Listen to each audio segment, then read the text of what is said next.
উপস্থিত আছেন সম্মানিত সভাপতি প্রধান অতিথি সহ বিএনপি অঙ্গ সংগঠনের সকল নেতৃবৃন্দ। আমি কথা দীর্ঘায়িত করবো না, আমি শুধু একটা কথা বলতে চাই। আপনারা সবাই অবগত আছেন, একটা গুপ্ত সংগঠন যারা 17 বছর গুপ্ত ছিল, ইতালিকালে তার গুপ্ত সংগঠনটি বিভিন্ন বিভিন্ন কুকর্মে লিপ্ত হচ্ছে। আমি আপনাদেরকে প্রমাণ সহ একটা কথা বলতে চাই।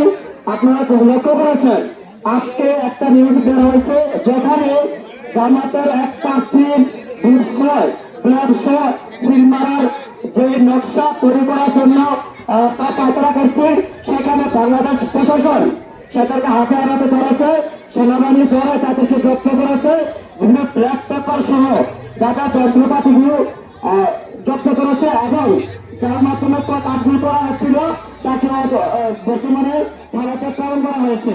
সুতরাং আমি আপনাকে বলে দিতে চাই, কোন গুপ্ত সংগঠন যদি এখন কর্মকাণ্ডে লিপ্ত থাকেন, আপনারা সঠিক হয়ে যান, আপনারা বড় হয়ে যান, আপনারা মানুষের কাছে প্রয়োজনে যান, কোন কুকর্মের সাথে জড়িত থাকবেন না।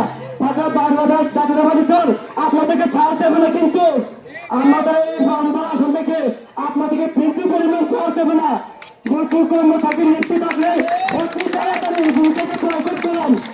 বাংলাদেশ জাতীয়তাবাদী দল আপনাদেরকে বয়কট করবে, আপনাকে প্রতিহত করবে, আপনাদেরকে ফিরতি পরিমাণ ছাড় দেবে না।